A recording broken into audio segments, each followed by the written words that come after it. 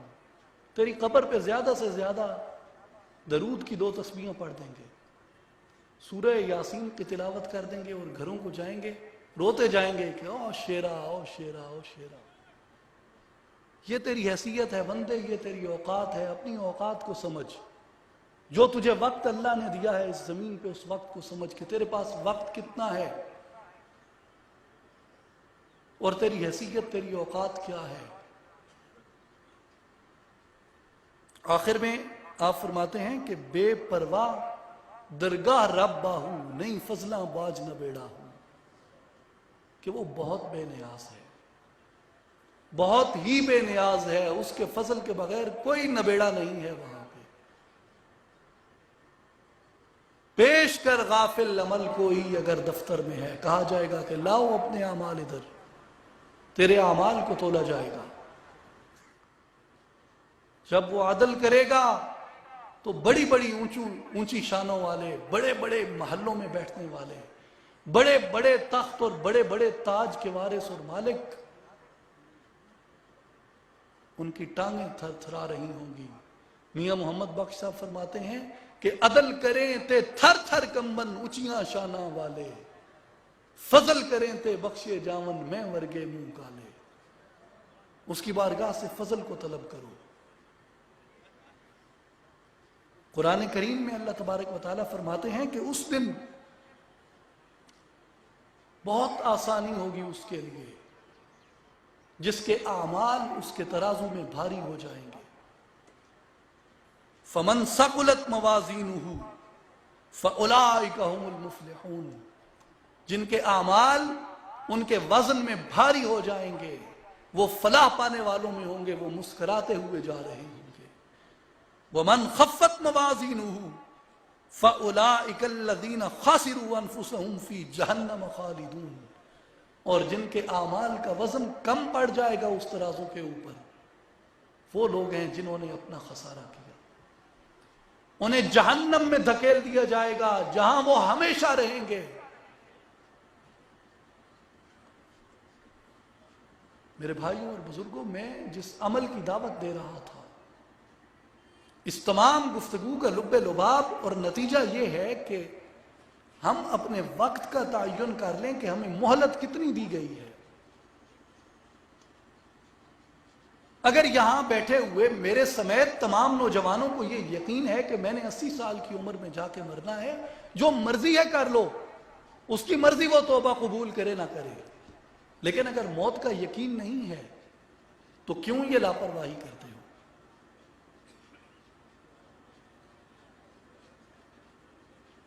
حضرت عمر رضی اللہ تعالیٰ عنہ کا فرمان مبارک ہے کہ حاسبوا انفسکم قبل ان تحاسبوا, کہ لوگوں اپنے اعمال کا حساب کر لو اس سے پہلے کہ اللہ کی بارگاہ میں تمہارا احتساب کیا جائے. وزنوا انفسکم قبل ان توزنوا, اپنے اعمال کا وزن کر لو اس سے پہلے کہ تمہارے اعمال اللہ کے ترازو میں رکھ کے تولے جائیں. اپنے اعمال کا وزن کر لو, اپنے اعمال کو تول لو, کیونکہ اس دن یہ زمین سب کچھ اگل دے گی, یہ زمین سب کچھ بتا دے گی. جس نے جہاں پہ جب جو کیا ہوگا یہ سب کچھ اللہ کی بارگاہ میں اگل دے گی. میرے بھائیوں اور بزرگوں, ہمارے پاس 2 سانسوں کا وقت ہے. ان 2 سانسوں کا تخمینہ آپ لگا کے اپنے اعمال کا تعین کر لیں, اپنی ذمہ داریوں کا تعین کر لیں, اور اس راہ عمل سے نہ میرے لیے نہ آپ کے لیے کسی کے لیے بھی کوئی راہ فرار نہیں ہے. جو بھی راہ فرار چاہے گا, اللہ تعالیٰ فرماتے ہیں کہ والذین کذبوا بآیاتنا سنستدرجهم من حیث لا یعلمون. جو میری آیات کو جھٹلاتے ہیں, جو میری نشانیوں کو جھٹلاتے ہیں, سنستدرجہم من حیث لا یعلمون، میں انہیں ادھر سے پکڑوں گا جدھر سے وہ بے خبر ہوں گے، جدھر سے انہیں علم ہی نہیں ہوگا، جدھر سے انہیں معلوم ہی نہیں ہوگا کہ ہم نے انہیں کدھر سے پکڑا ہے۔ اس لیے میرے بھائیوں اور بزرگوں، آج ہماری ذمہ داری 3 حصوں میں ہے، بطور فرد، بطور انسان،